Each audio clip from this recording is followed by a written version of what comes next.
6라운드 프리뷰입니다. 이번 라운드에는 재밌는 경기가 많습니다. 울산과 포항의 시즌 첫 동해안 더비가 있고요.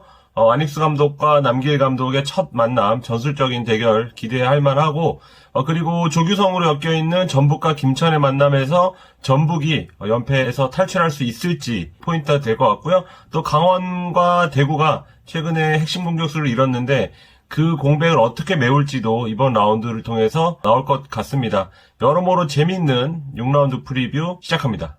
첫 경기는 19일 오후 2시 수원 월드컵 경기장에서 열리는 수원과 강원의 경기입니다. 이번 경기 키워드 부상입니다. 양팀 모두 부상으로 신음하고 있는데요. 수원은 중앙 쪽에 부상이 집중이 됐습니다. 주전 중앙 미드필더죠. 정승원과 최성근은 이번 경기에도 출전이 쉽지 않을 전망이고요. 사리치 환석종은 회복을 맞추고 훈련에 참여했지만 경기 출전 여부를 두고 박건하 감독이 고민을 하고 있습니다. 수비수 이한도도 아직 회복까지는 시간이 더 필요할 것으로 보입니다. 다만 장호익 선수는 심한 부상이 아니었던 만큼 이번 경기는 출전이 가능할 것으로 보입니다. 강원은 역시 디노 이야기를 하지 않을 수가 없는데요. 지난 경기에서 부상으로 나갔던 디노는 정밀 진단 결과 왼쪽 아킬레스 파열이라는 중상을 입었습니다. 회복까지 6개월 이상 필요한 만큼 사실상 시즌 아웃이라고 봐야 될 것 같아요. 팀 내 최다인 2골을 기록하면서 강원의 핵심 공격수로 빠르게 자리 잡아가고 있었던 선수였던 만큼 최용수 감독의 고민이 클 수밖에 없습니다.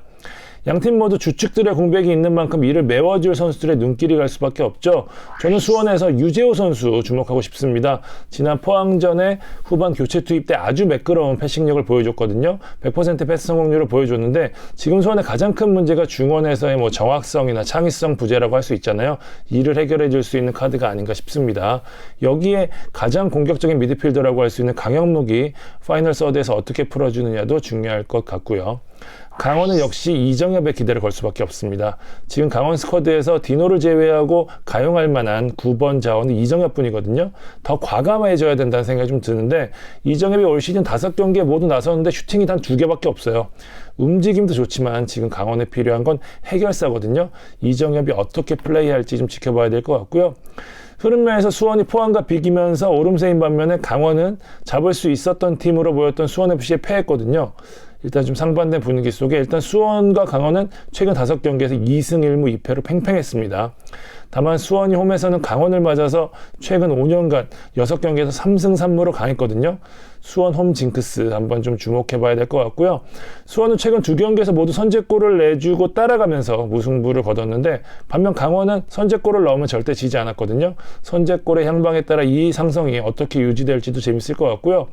또 슈퍼매치에서 항상 수원을 괴롭혔던 독수리가 강원 엠블렘을 달고 수원을 만나는 것도 지켜봐야 할 관전 포인트로 보입니다. 이 경기는 스카이스포츠에서 생중계합니다. 예측해보겠습니다. 만 기자는 수원승, 공격 옵션의 숫자의 차이를 만들어낼 것이다 예상했고요. 저 역시 수원승으로 하겠습니다. 수원의 잇몸이 강원보다는 강할 것 같습니다. 두 번째 경기는 19일 오후 4시 30분 서울 월드컵 경기장에서 열리는 서울과 제주의 경기입니다. 서울의 상황부터 전해드려야 할 것 같은데요. 뒤숭숭합니다. 여러 일이 겹쳐서 지금 힘든 상황인데 우선 코로나 집단 감염부터 얘기를 드리면 주말 울산전에 다녀와서 검사를 했고 현재까지 선수만 11명이 확진 판정을 받았습니다. 음성이 뜬 선수 중에서도 코로나 증상을 보이는 선수들이 있어서 확진자가 더 늘어날 수도 있습니다. 코치진, 지원 스태프 중에서도 확진자가 있거든요. 그래서 훈련도 제대로 하지 못하는 실정, 음성 나온 선수들로 꾸역꾸역 하고 있다고 하고요. 서울 1군 선수들이 40명입니다. 40명.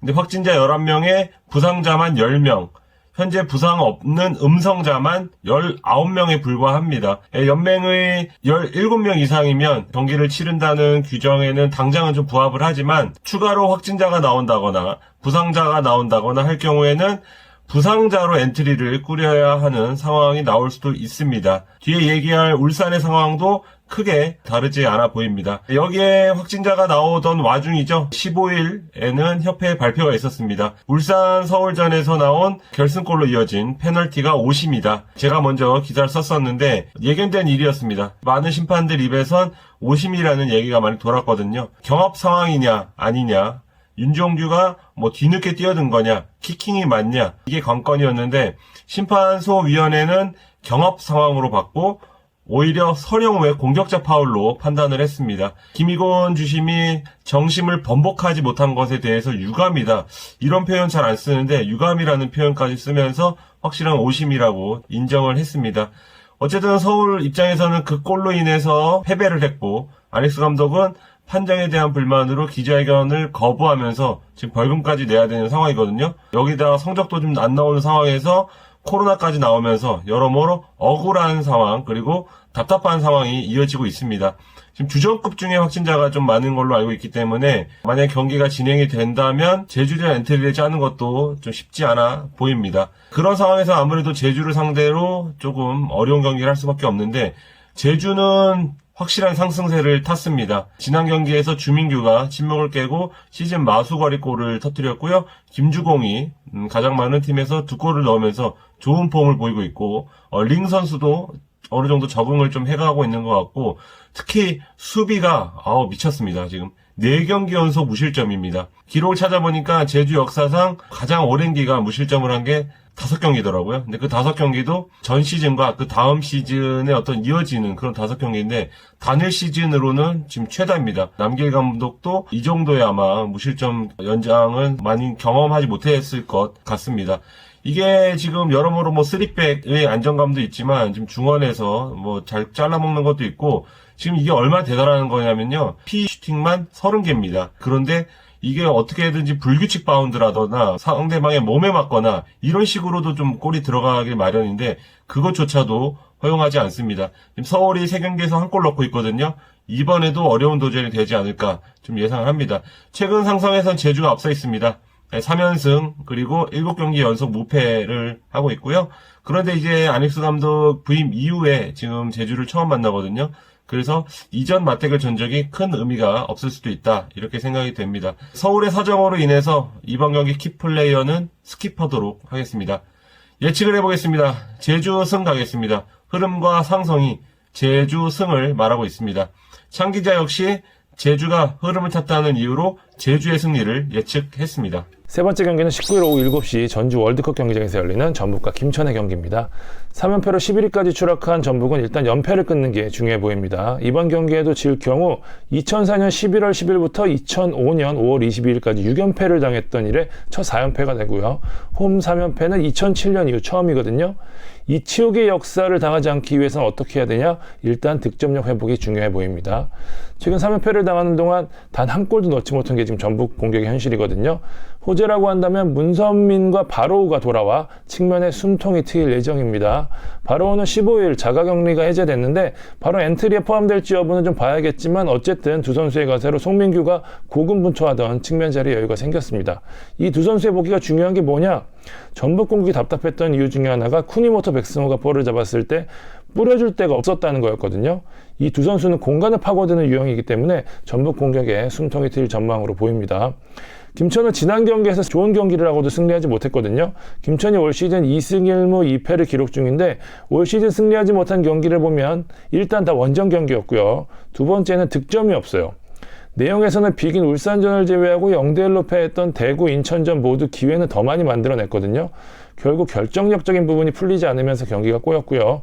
이 상황에서 허리나 수비 쪽에 미스가 나오면서 실점을 하며 무너지는 패턴이 반복이 됐습니다. 김태형 감독도 이 미스에 대한 부분을 강조하지 않을까 싶은데 김천은 일단 기존 부상자를 제외하고 다른 선수들은 다 출전이 가능한 상황이라고 합니다.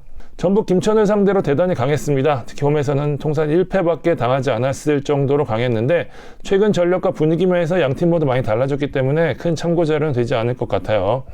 전북 입장에서는 앞서 언급한 대로 득점이 중요하기 때문에 인류타보에 역시 눈길이 쏠릴 수밖에 없습니다. 결국 전방에서 마무리를 해줘야 하는데 김천 수비가 정승현, 이탈리오 실수가 있기 때문에 이를 놓치지 않을 결정력이 중요하거든요. 일류첸코, 구스타보가 올 시즌 둘이 합쳐 슈팅이 8개, 유효 슈팅은 1개밖에 없고요. 득점은 없는 상황입니다. 이 선수들이 역시 터져야 전북이 살거든요. 두 선수의 발끝 주목하고 싶고요. 김천에서는 역시 조규성을 꼽고 싶습니다. 친정팀을 상대하게 되는 건데 지난 인천전에서는 벤투 감독이 보는 앞에서 득점에 실패하긴 했지만 움직임 자체는 위협적이었고 대표팀에도 다시 승선을 했거든요. 이 기세를 몰아서 친정 전북을 상대로 어떤 모습을 보여줄지 보면 재밌을 것 같습니다. 예측 가보겠습니다. 만기자는 문스타의 복귀와 김천의 원정 성적을 고려 전북승을 택했습니다. 저 역시 전북승으로 하겠습니다. 문선민의 복귀가 전북에 큰 힘이 될 전망입니다. 자, 20일 경기로 가겠습니다. 오후 2시 수원종합운동장에서 열리는 수원FC와 대구의 경기입니다. 수원FC의 시즌 첫 홈경기죠. 수원종합운동장 보수 작업 때문에 초반 원정을 돌았던 수원FC인데 지난 경기에서 강원을 꺾고 마침내 첫 승을 신고했죠. 조금씩 상승 곡선을 그리고 있습니다. 4라운드에서 제주와 비겼고 5라운드에서 승리를 했고요. 무엇보다 2경기 연속 무실점이 값진 기록일 것 같은데 현재 수원FC가 5-3-2 형태로 수비에 무게를 둔 전술을 쓰고 있기 때문에 이를 통해 성과를 내고 있거든요. 아직 공격 쪽에 무게를 둘 만한 상황은 아니기 때문에 이번 경기에서도 비슷한 형태로 나설 전망입니다. 일단 지난 경기에서 빠졌던 김현과 곽윤호가 복귀하면서 가용폭이 넓어졌는데요. 수원FC 현재 가장 큰 고민은 오른쪽이에요. 정동호, 신세기가 정상훈련을 소화하고는 있지만 김도균 감독이 무리하지 않겠다는 입장이라 신재원이 다시 한번 오른쪽 윙백으로 나설 가능성이 높아 보입니다. 공격진은 김현이 돌아온 만큼 후반 높이를 활용한 공격도 가능해질 전망입니다. 대구는 주중 대혈투를 치렀죠. 불이란과의 아시아 챔피언스리그 플레이오프에서 승부차기 끝에 귀중한 승리를 따냈습니다. 어려운 승리였던 만큼 분위기는 가져가겠지만 얻은 것만큼 잃은 것도 있는 경기였어요. 일단 에드가가 다쳤습니다. 에드가가 지난 성남전에서 득점한 것을 비롯해 3골 모두 관여할 정도로 좋은 흐름을 타고 있었는데요. 에드가의 부상은 대구 입장에서 상당히 안타까울 수밖에 없는데 정밀 진단 결과 왼쪽 아킬레스건 파열이라는 중상을 입어 시즌 아웃 가능성이 높아진 상황입니다. 일단 대구는 박병현 선수가 돌아온 만큼 김진혁을 최전방에 올려서 활용할 것으로 보입니다. 여기에 또 120분을 소화하면서 체력적인 부분도 부담이 될 수밖에 없거든요. 대구는 이날 베스트 멤버를 총출동시켰단 말이에요. 일요일까지 회복할 시간이 있기는 하지만 대구가 초반 리그에서도 체력적으로 좀 어려움을 겪었기 때문에 아무래도 신경이 쓰일 수밖에 없을 것 같습니다. 중원에서 활동력을 담당하는 이진용이 선발 복귀하는 것은 호재가 될 전망으로 보이고요. 지난 시즌 맞대결에서는 대구가 2승 2무로 우위에 있었어요. 특히 눈길이 가는 게 대구가 이긴 경기가 모두 수원의 홈이었거든요. 그런데 이 2번 승리한 경기에서 에드가가 3골이나 넣었는데 이날 출전이 불가능하다는 점에서 변수가 제법 있어 보입니다. 수원FC가 현재 경기 내용이라면 결국 강원전 김동호 선제골처럼 득점에 있어서 세트피스에 기대를 걸 수밖에 없거든요. 전담 키커 니실라의 발끝에 주목을 해야 될 것 같고요. 대구는 에드가가 빠진 만큼 세징야에 더욱 주목할 수밖에 없는 상황이 됐습니다. 예측 가보면요. 만기자는 무승부, 에드가 부상 여파가 클 것으로 전망을 했고요. 저는 수원FC 승리로 가겠습니다. 대구가 주중 아침 플레이오프 여파가 여러모로 클 것으로 예상이 됩니다. 5번째 경기입니다. 오후 4시 30분 울산 문수경기장에서 열리는 울산과 포항의 경기입니다. K리그 171번째 동해안 더비입니다. 통산 전적에선 포항이 62승 51무 57패로 근소하게 앞서 있습니다.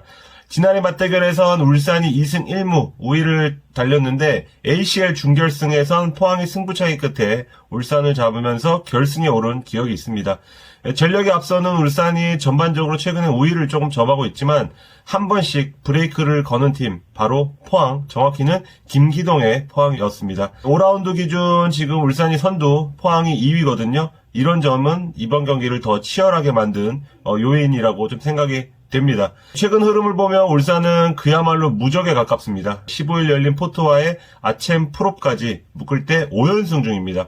공수 밸런스가 좋고요. 선수들이 홍명보 감독의 전술적 주문을 거의 100%에 가깝게 이행하는 것으로 좀 보여집니다.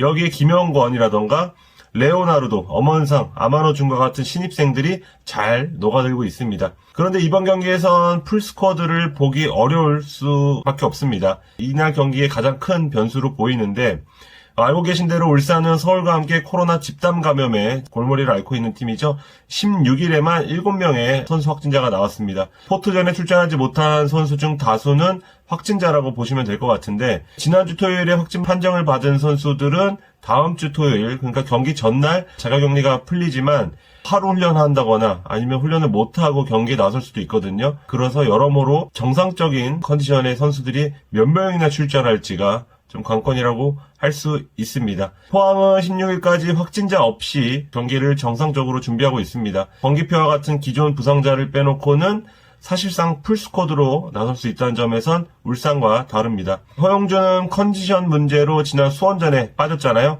돌아온 상태입니다.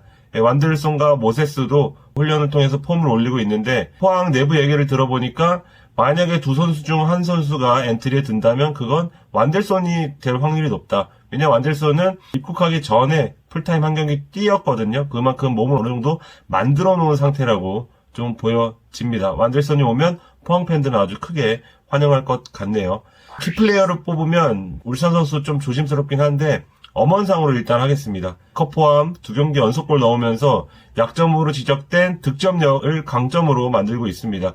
포항에선 허용준 하겠습니다. 득점 선두를 달리고 있다가 임상엽, 고재현에게 좀 따라잡혔거든요. 이번에도 조커로 출전할 게 유력한데 허용준이 나타나는 그런 타이밍이 포항이 승부수를 띄우는 그런 타이밍이 될 가능성이 있습니다. 이 경기는 스카이 스포츠에서 생중계합니다. 예측 가보겠습니다. 저는 무승부 하겠습니다. 울산이 어떤 상황이 좋지는 않지만 홈 2점 그리고 최근 기세 무시할 순 없습니다. 창 기자는 포항승 걸었습니다. 울산의 상황이 좋지 않다고 포항승을 예측을 했습니다. 마지막 경기입니다. 오후 7시 탄천종합운동장에서 열리는 성남과 인천전입니다. 정반대의 흐름을 탄 두 팀의 맞대결입니다. 성남은 스플릿 라운드 도입 이후 가장 좋지 않은 초반 흐름을 보이고 있습니다. 2013 시즌과 초반 5경기 성적이 2무 3패 똑같은데 득실차를 따졌을 때 올해가 더 좋지 않습니다. 반면 인천은 2009년 이후 최고 성적 5경기에서 무려 승점 10점을 땄습니다. 이게 얼마나 대단한 거냐면 작년에 전북이 우승을 했잖아요. 평균 승점이 경기당 2점이었습니다. 딱 지금 인천이 그런 페이스를 달리고 있습니다. 성남으로선 인천의 상승세를 꺾어야 하는 그런 부담을 안는 경기인데 인천전을 준비하는 과정에서 희소식이 있었죠. 새로운 재료를 추가를 했습니다. 이종호와 팔라시오스. 제가 단독 기사를 썼었는데 두 선수는 오피셜이 나오기 전부터 정상적으로 팀 훈련을 하고 있다고 합니다. 이종호는 그중에서 3달 넘게 지금 무적 신분이어서 훈련을 제대로 해오지 못했습니다. 그래서 아무래도 시간이 조금 더 필요한 선수가 이종호로 보이는데 팔라시오스는 포항에서 경기를 뛰다 왔습니다. 그래서 즉시 전력감이라고 할 수 있고 인천전에서 한번 출전을 기대해 볼 만할 것 같습니다. 뮬리치 역시 정상 훈련 중이라 복귀 가능성이 높습니다. 새로운 공격 조합 기대해도 좋을 것 같고요. 최근 성남이 2골 그리고 1골 서서히 골을 넣기 시작하는 흐름을 탔거든요. 여기에 팔라가 어떤 기여를 할지가 궁금합니다. 문제는 수비입니다. 골키퍼도 바꿔보고 변화를 주고 있지만 거듭 멀티 실점을 하면서 무너지고 있습니다. 수비진에 리더가 없다는 의견이 많더라고요. 수비를 보호해주는 주장 권순영 선수의 부상 여파도 있는 것 같습니다. 이 수비는 인천의 최근 어떤 공격 상태를 볼 때는 상당히 인천 공격이 부담스러울 수밖에 없을 것 같습니다. 인천은 5경기 4골, 성남보다 1골밖에 더 넣지 못했지만 슈팅 집중력과 찬스 메이킹이 성남보다는 좀 월등히 앞섭니다. 웅크리고 있다가 한 방 탁 터뜨려주는 김천전과 서울전에서 이런 득점 장면이 나왔었죠. 그런 게 잘 먹혀들고 있습니다. 무고사 때리는 족족 유효 슈팅입니다. 이 선수가 중요한 역할을 하고 있다고 볼 수 있고요. 인천을 논할 때 빠질 수 없는 게 중원의 힘이죠. 특히 여름 선수. 제가 광주 담당 오래 하면서 여름 선수를 쭉 팔로우 했는데 가장 좋았을 때 몸 상태가 나오는 것 같습니다. 키플레이어로도 여름 선수를 꼽고 싶은데 인천 선수 중 가장 많은 패스, 가장 많은 인터셉트, 가장 많은 볼 획득을 기록하면서 공수 연결고리 역할과 중원 압박 역할을 굉장히 잘해주고 있습니다. 이 선수 덕에 이명주, 김도혁은 조금 더 공격적으로 에너지를 소비할 수 있고 또 수비는 보호를 받고 있습니다. 팀이 지금 최소 실점 중인데 여름의 공을 빼놓을 수 없을 것 같습니다. 성남에선 전성수 다시 한번 기대를 걸어보겠습니다. 성남 공격수 중에 폼이 가장 좋습니다. 대구의 3백을 일거에 허물었듯이 인천의 3백도 그런 모습을 좀 보여주길 선수와 팀은 바랄 것 같습니다. 예측을 해보면 저는 무승부 하겠습니다. 성남이 최근 인천전 2경기에서 1승 1무 패하지 않았습니다. 상성은 무시할 수 없을 것 같습니다. 창 기자는 인천승 걸었습니다. 인천의 흐름이 워낙 좋다고 그렇게 예상을 했습니다.